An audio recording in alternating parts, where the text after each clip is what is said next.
What you working on, Hammy? What you working on?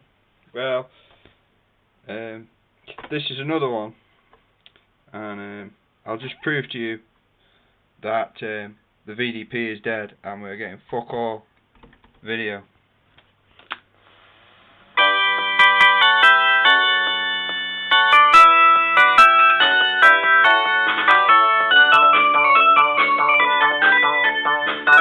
And watch.